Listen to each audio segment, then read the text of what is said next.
So you've just moved offices? We have, yes, David. We are moved from one side of town to the other. Yeah. So successful move? Very successful. Yeah, went really well. But we are now out of the flood zone. So that was the key aim for this year, is to get out of the flood zone from where we were before. Well, you're talking to someone who's technically still in the flood zone. Yeah. Although the flood water's only come to about 2 feet away from our door. For the first 10 years we were in that office, we had no flooding. So it's only been in the last 4 or 5 years that the floods have got worse, like they were in the early 2000s, and the disruption it causes. Presumably it wasn't flooding in your premises. You were on the first floor. Yeah, it's the access to the building. It was access. When we've got deliveries coming every day and staff, and it just became even if it's just a week a year, it's just too much. Exactly. So we're now down on Abbey Lawn. So we wanted to stay close to the town centre. So it's much better. How did the move go? As smooth as it could do, but it still causes weeks of disruption, So, but actually, the actual move itself went really successful. So, apart from the flood risk having abated, what is the biggest benefit, you think, of moving over there? We've got a better space. It's a more practical space where we are now. We've got more parking. It's probably, it was a nicer development. It's a bit further away from the main road. So, it's much better. I much prefer going into the office now than where we were before. Well, that's nice. Sounds like you've got a better solution all round then. Yeah, I don't have to drive down Smithfield Road every day now, especially with all the traffic works around the train station. Yeah, if anyone's not local to Shrewsbury, we've got a lot of roadworks going on at the moment, haven't we, causing a bit of grief. And it's one of those subjects we often come across with clients who are having to toy with this challenge of, do we move now or not? Any growing business will outgrow its premises at some point. Throw into the mix the work from home equation and all of that, and it suddenly gets a very complicated formula. Well, we've downsized slightly as well, so the new office is slightly smaller than what we had before, for that exact reason of more people working from home, and that's not really going to change, I don't think. No, I think you're right. The model works, and I think that's how it's going to be ongoing. At least part of the mix. Exactly, yeah. Exactly. Good. All right, well, good luck in your new place. Still waiting for the invite for the office warming party. Yeah, I'm sure that's coming soon. All right, should we do a podcast? Sounds good, yeah, sounds good. Great.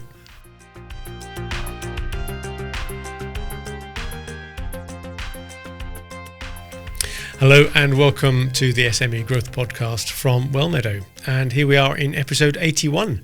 And every week we try and come up with some useful or interesting stuff for business owners and managers, especially of small and medium-sized enterprises, to try and give you something different to think about on your journey of running your business on its growth path.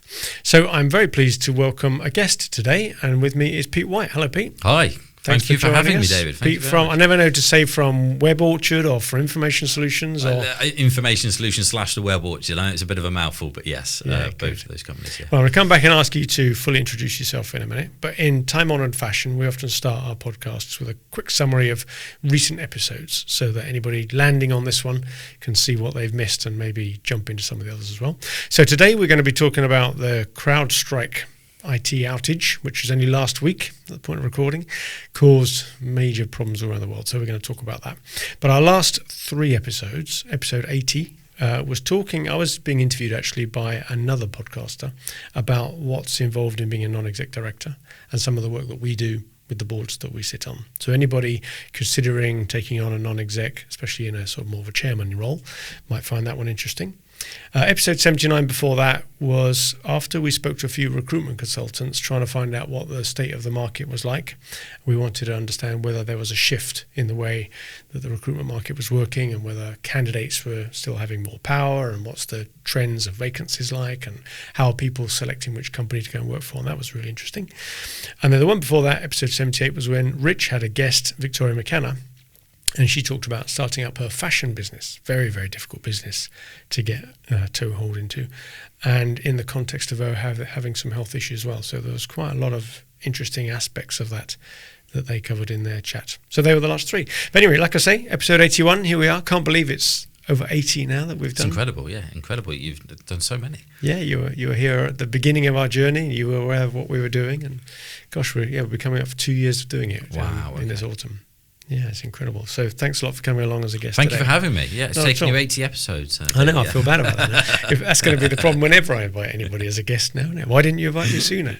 So we have a business relationship. You've been looking after IT as an outsourced IT company for many, many years. We work on lots of common clients in that sort of thing.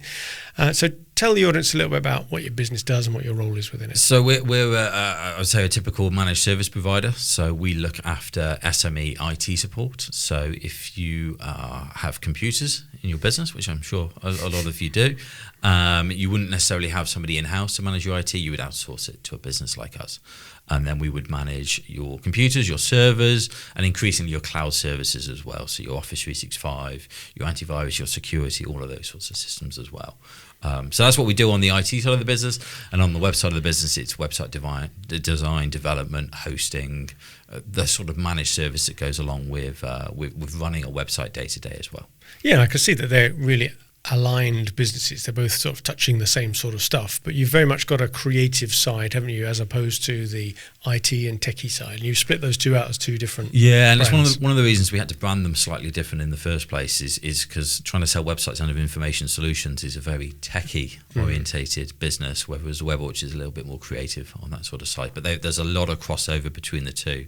We're very techie on both sides of the business, and it allows us that sort of creative side as well. That's like the more fun side of the businesses as well. The more fun side, yeah. I suppose one side's trying to prevent problems or deal with problems. The other side's more positive and lead generation and promoting the company. Yeah, exactly. The IT side of the business, there's a lot of proactive sort of maintenance, but there's a lot of reactive stuff as well. You know, when things break, we are there to fix it and help out when sort of larger issues out of our control come along as well, which I'm sure we'll get onto today's topic. Yes. Now, about 10 episodes ago, we did a subject around when and what to outsource from your business. And IT was one of the examples, but it also included HR or legal services, marketing, that type of thing. So do you find that it's generally smaller companies that aren't yet big enough to have their own internal IT team that use a company like yours? Or do you find that you're retained throughout even larger companies? For sure, on the smaller side of things, or the smaller businesses, the cost advantage of outsourcing compared to having somebody internal is night and day, basically. On the larger businesses, what we tend to find is they have an IT team in-house which are often very busy. They often have a set skill set, and they need a wider set of support. Some of that might be local support. Some of that might be more sort of project-based support. It might be, say, replace 100 computers or something, or it might be that we are there for holiday cover or other sorts of emergencies in that sort of area where they need to scale up quickly and they need extra resources. That's where the larger companies will use our services. Yeah, it makes sense. It still has its place, doesn't it? Yeah. So it's good just to cover that off there because it links into that previous episode we did about outsourcing. So thanks a lot for the intro. So what we're here to talk about today was very much hot news just over a week ago, wasn't it? Back on the 19th of July. It's probably one of the biggest stories in our industry this year. Yeah, I if can not imagine. For the last few years. And it's not one of the stories you want either, was it? It was a difficult one to wake up to, sure. Yeah, sure. And we came into work with headlines of airports being down and doctor surgeries not being able to operate, and just a huge number of businesses were impacted, weren't they? So we're going to sort of dissect that a little bit. But I want to focus today, as we're talking about what happened and reviewing and reliving that day, more what are the tips for business owners and senior managers as they reflect on it. Now more is known. What should they be doing now, especially if they've just had a near miss and they didn't get affected by it, but so nearly could have been? What is it that made them get away with it this time? What could they do to prevent such an occasion coming their way next time? So we need to bring the audience up to speed a little bit first. So what was it all about? What happened? Who was involved? And what do we know about it? CrowdStrike are a security company, and their main product is CrowdStrike Falcon, which is a bit of antivirus software to you and I, basically. It does a lot more than that, but on a simple level, it's antivirus software. And it's endpoint management software. So it's software that you install on your computers, on your laptops, on your servers. And the idea is that it gets updates very frequently for definitions of viruses. So how do you detect a virus is what a definition is. And a lot of this software is updated weekly or daily in some cases as well as it's responding to latest threats. And the issue that came out on the 19th of July was a definition update for the CrowdStrike software, which then caused computers to, on a blunt term, to blue screen. So when the computers were rebooting after an update or turning on for the first time, they were unable to load a certain file because of CrowdStrike, and then were just erroring. They were blue screening, basically. So a lot of Windows users will be unfortunately familiar with the odd blue screen of death, as they used to call it, blue screen, and it just won't do anything. You can't get out of it. Exactly, and because the blue screen was on boot, it was often a looping error as well. So it didn't matter how many times you rebooted the machine, it would still come up with the same You mean error. the classic turn it off and turn it on again fix? It didn't work. I mean, you could have done it 5 times, 15 times. It wouldn't have made a difference in this case. Right, wow, okay. So from what I've understood, this thing happened early in the morning, I think UK time at about 5 o'clock, 10 past 5, something like that. And they realised, I would imagine pretty quickly when the phone started ringing and the Twitter went crazy, that there'd been a problem. And they got a fix out there within less than an hour and a half, I think. Well, they pulled the update very quickly. So when they realised that there was a problem, they pulled the update. But by that time, that update had gone to 8.5 million computers worldwide. Right. You know, so. And I guess we should be lucky it's only 8.5. If it happened at a different time or whatever, that they could have gone to an awful lot more. Could have gone to a lot more, yes. Yeah. And yet it seemed to impact certain types of businesses or whatever, like we say GP surgeries and airlines. You know, have we got any idea why, or is it just luck? CrowdStrike mainly work in the enterprise market. So they have an enterprise product that is often taken by big businesses. Your Delta Airlines, your NHSs, that sort of thing. Right. So is it just luck then that a lot of small and medium-sized enterprises sort of carried on their normal day, apart from not being able to fly or get their prescriptions, you know, they weren't affected? Maybe not luck, but yes, in some cases, yeah. It was down to the vendors that they are using for their security products, yeah. Right, so if they'd been using a different vendor, and we use Sophos and other ones are available, it could have just as easily been a problem caused in that software, could it? Quite possibly, yes. Quite possibly, yeah. Right, wow. So I've been reading into this, and it seems to be that it was the people that were affected were those that had their computers turned on in this 1 hour, 18-minute window and set to do automatic updates. So are there any lessons in just that bit alone in terms of not leaving your computer turned on or not having automatic updates? Well, the antivirus software itself, you can't turn off the automatic updates. Right. So that is a feature of the software that it gets frequent updates. Right. And one of the big reasons that you would buy CrowdStrike in the first place is because it is updated so frequently. Right. Often it is one of the first to get the updates. So you're getting that protection, you know, in as quickly as it is. So there's nothing that anybody was doing wrong in having it to automatically update. You have to anyway. Agreed, yeah. You have to have it update. Why people have their computers on at that time in the morning, I don't know. It would depend on the IT policy of the business. Right. I know a lot of our customers would turn their computers just to save electricity. Yeah. I guess electricity is more expensive in this country than it is in other countries, but you know, typically we would turn our computers off overnight, or at least sleep them, put them in sleep mode. So if they were in sleep, that would have been okay as well, would it? It wouldn't have updated it? I think so. I think sleep mode would have been okay as well, yeah. So really it was only because it was turned on during that period. Now, do you know these antivirus software companies, do they try and release their software sort of out of hours or at quiet times, or can it just come out at any time? It would depend on the software company, I imagine. And it depends on the time zone that they're working in, where the developers are in the world, and how they're working.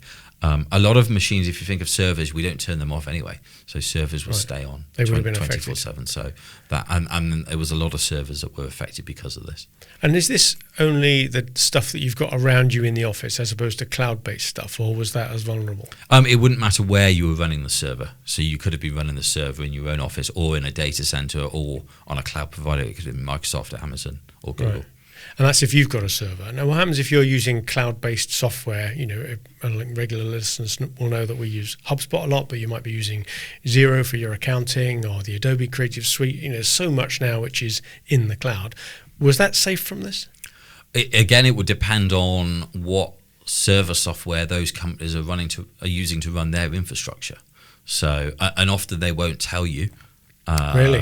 What their well, because it could be a security vulnerability potentially, if you know what the server stack that they're using. So it really depends what server software that they were running behind the scenes that they're running their applications on top of. Right.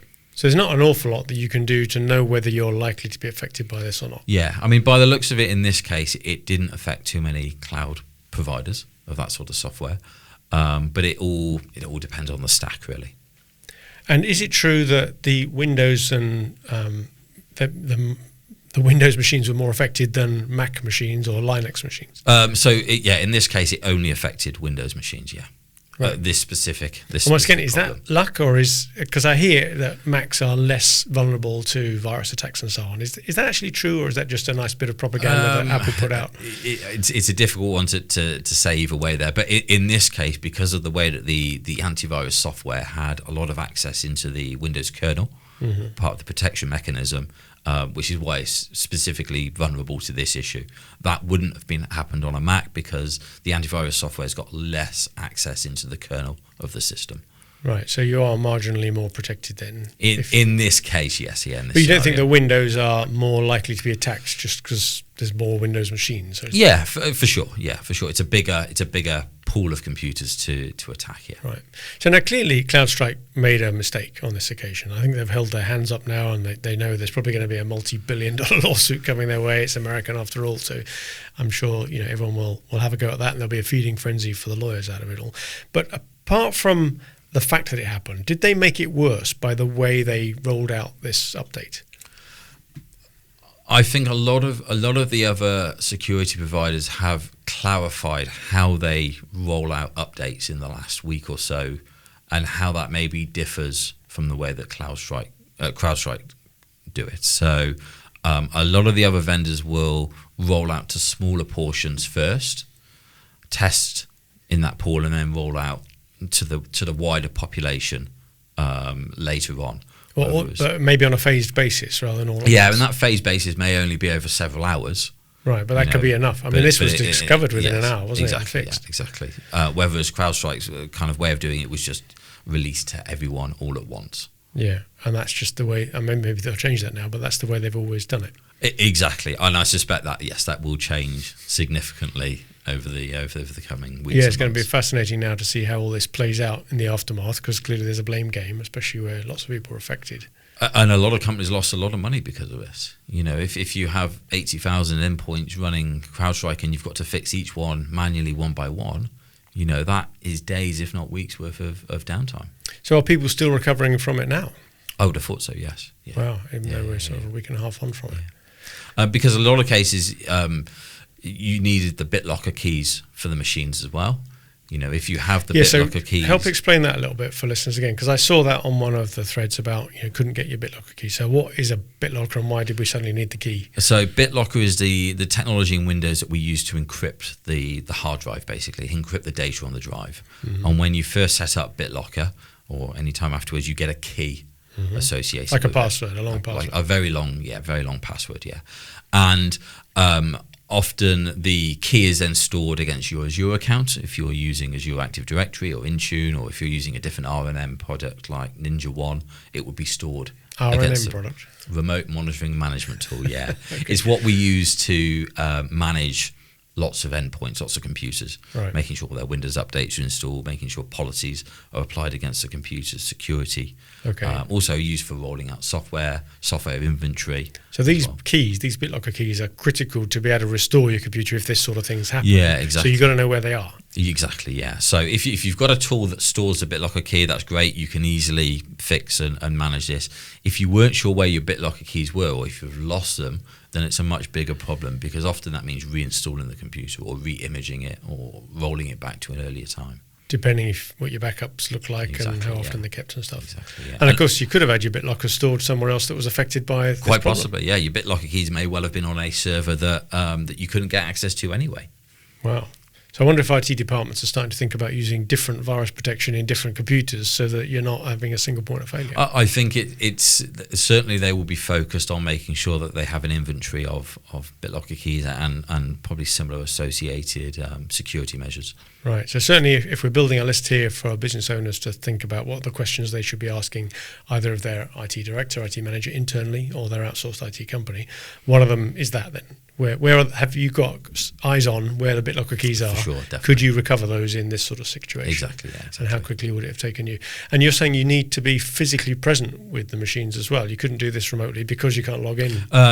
There were remote tools that you could use in certain circumstances, but a lot of the time you needed boots on the ground to be able to come and fix each machine individually.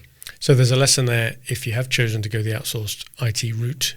how far away that resource is. Exactly. And at least having some sort of local presence or relationship with some sort of local presence to be able to go out and solve these situations. Now, you were lucky in that you weren't affected by this as a company because Yes. you don't sell that particular vendor's piece of virus checking software. But I guess there's no God-given right why you were okay with that. It could have been the software you use, Sophos, could also have been affected. There's no reason why CrowdStrike were any more vulnerable. Exactly, and we've evaluated CrowdStrike Falcon several times internally as well. It's generally a good piece of software, and the level of due diligence you go to typically doesn't involve looking at their release schedule. You know, how do they release software? It is something that we probably will look up a lot more with our vendors going forward. And, you know, like I said, a lot of them have clarified in the last week or so how they release updates and how they manage stuff internally. But it's certainly going to be a question that we will ask going forward, given it's now highlighted. Well, it's happened, doesn't it? I suppose that's always makes people more aware of it. And I'm thinking back to an episode we did a long time ago on risk registers, and people often think of the obvious things: fire, flood, pestilence, keep people leaving, that type of stuff. And even with IT failure, they tend to focus on server failures or maybe a ransomware attack. This one is a bit of a black swan event in that sense, isn't it? You don't hear people talking about your actual piece of software is designed to protect you, it going wrong. Exactly, and we've had a lot of discussions internally over the last week of how we would have managed such a scenario. You know, had that happened to one of the bits of software that we use, how would we have reacted? How would we have prioritised? Well, you're not resourced to be able to deal with everybody needing you on site at the same time, right? Exactly. Exactly. How would we manage people coming into the office and getting us to reset laptops that way? How would we go on size? How would we manage servers? What sort of time frame do we think it would take to go through it all? And is it too early to say yet, or have you got some initial learnings already that you're starting to change, to be ready in case this happens again? I think we have some ideas around how we would manage it, which I think is a good start, and that will form some sort of plan. Awareness, yeah. So it's definitely raised awareness, and it will form part of our kind of disaster recovery planning scenario. So is this more going into that realm now then, about business continuity and disaster recovery? Because really, whatever the cause is, and maybe it won't be this next time, but it'll be something else, we're all very dependent now on IT systems generally, and more so cloud-based systems, and potentially outsourced IT companies as well. So whatever the cause might be, you need to know what would you do if you needed to carry on. What are your business critical processes? And have you got a plan B? Have you got a failover in some way? So airlines, for example, can check you into an airplane using pen and paper, but it's not always possible to do that, is it? So no, and we're so reliant on IT systems from a very small number of vendors, Microsoft being the big one there, that you're right, it's not necessarily straightforward just to have a exact replacement, a pen and paper replacement or some other way of doing it for a lot of business processes.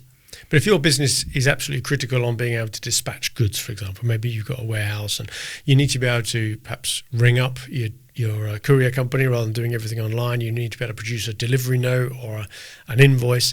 You might consider having paper-based versions of that. Potentially, I guess in some scenarios you could have paper backups, but then if you're ringing up your courier and they're reliant on similar systems and their systems are down, it needs the whole chain to be robust. It's knock-on effects, isn't it? Really, we're so reliant on IT for so many things. Well, I guess that could be part of your business continuity planning, especially if you do a rehearsal of the events, and people talk about that, don't they? Insurance companies sometimes ask you to have tested your business continuity plan. Well, if you're relying on the fact that you can ring up your courier and do stuff, you need to check that they're going to be able to carry on operating. Yeah, exactly. And at a very minimum, you need to be doing yearly disaster recovery tests, making sure that you can get access to key data, making sure that you've got offsite backups. In some cases, you might want cold storage of your offsite backups. You mentioned that earlier on, and we were having a bit of a pre-chat. It's not a term I've heard before, so can you explain what a cold storage backup is? It's where you have a backup that is then turned off from the rest of the world. It has either no power going to it or no network to it. Right. The backup of your data is in a position where if you got a ransomware attack or similar hack, that you can recover that data. And you might run that every day, you might run that every week, depending on how you want to do it. But it's just another way of getting your data in a position where you have a backup of it that you could restore from. And I guess people are more aware of ransomware attacks. They've been in the news more so than virus software failures have been. But, you know, people maybe even know other businesses or themselves that have suffered from at the hands of one of these things. Are you saying if you've got some cold storage backup in place, then that is probably your first line of defense after you've suffered a ransomware attack? Well, maybe not your first line, but it's certainly a line of defense. So you're going to want to restore first from your most recent backup. But if that's been compromised in some way, then you might then go to a cloud backup. If that's been compromised again, which often happens in these ransomware attacks, you've got your cold storage backup as a way of doing it. And that may be a week-old data, but at least it's going to get you up and running. So I see. So they tend to happen less frequently then. So you're more likely to have a more out-of-date version in your cold storage backup than you are in other forms. But at least you've got a backup, exactly. But you can wind the clock back. Because often a ransomware attack will go for your backup systems so that you can't restore from the backup. Yeah, okay, that's worth knowing. So as we're building this list of things then for a business owner or senior manager to check in the result in the wake of all of this, one is to ask where the BitLocker keys are, we talked about, understand where your IT support is going to come from if you need to have physical attendance. Another one is that what's our backups? Have we got any cold storage backup, or is everything online all the time? Well, if you think back in the day when we used to have tape backups, you know, tape machines again, they're still around, they're still used, you can still get them with very large amounts of storage on them, and they're a good option as a cold storage backup because the data's on the tape, you know, and that tape can be taken out and put in a safe. And is that as applicable even as people use more and more cloud-based stuff?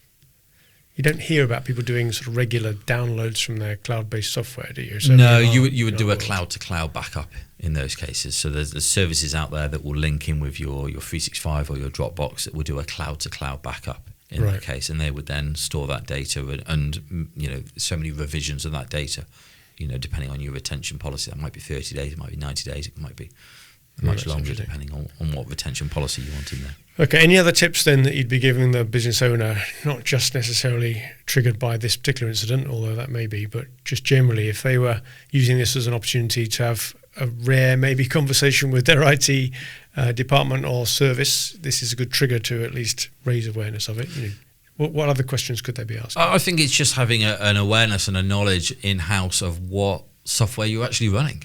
You know, a lot of CEOs I managed woke up the other day not knowing what CrowdStrike was, what it did on their network, and how critical it was. So having awareness of what systems you've got in place and asking the questions of what they do, are they fit for purpose? I think that it's all good awareness, and it's really helpful for senior management to know all about their IT infrastructure.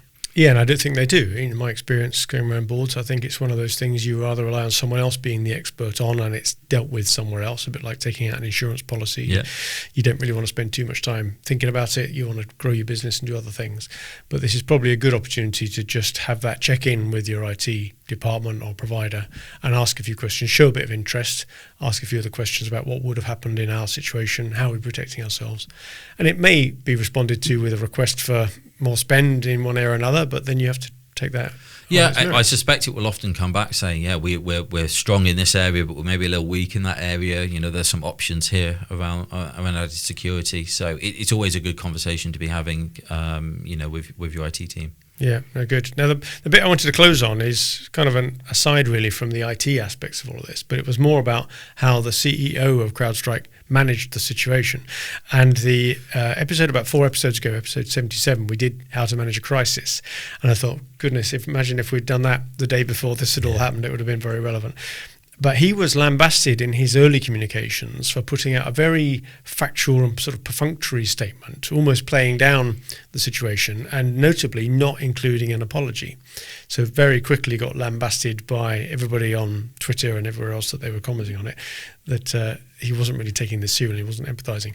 Now, very quickly he recovered from that and put out a letter to shareholders and so on saying how deeply apologetic they were and so on, but it did ring a little hollow given that the initial ones were more about protecting themselves and downplaying the situation. And they offered a $10 Uber Eats voucher as well to IT teams for that, which didn't particularly go down well. Oh, I hadn't heard about that. So what was that all about? Just to compensate them for their hassle or something? For having to work evenings and potentially the whole weekend as well. But as you can imagine, that didn't go down particularly well either. So no, wow. You're right.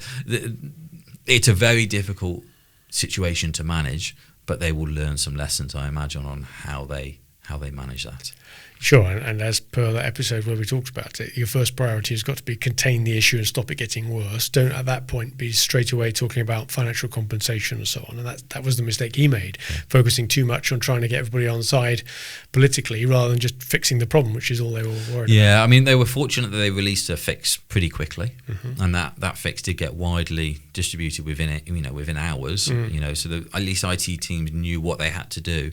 I think the issue there was that then the fix of what they had to do was fixing every machine manually, which is, And they seem to lose the dressing room a bit with the IT community globally, because I saw a lot of chat there where other IT professionals were revealing details about the problem before CrowdStrike were giving full disclosure themselves. Yeah, definitely. So there was a lot of people doing some good investigative work at the time, and releasing detail that CrowdStrike themselves were maybe still uncovering or still trying to manage internally of how they present it to the world. Yeah, horrible situation to be in as a chief exec or anybody in a business. Things do go wrong, but we all have to learn about how to manage these things well. Sure, I wouldn't want to be the person that pushed that update live on that evening.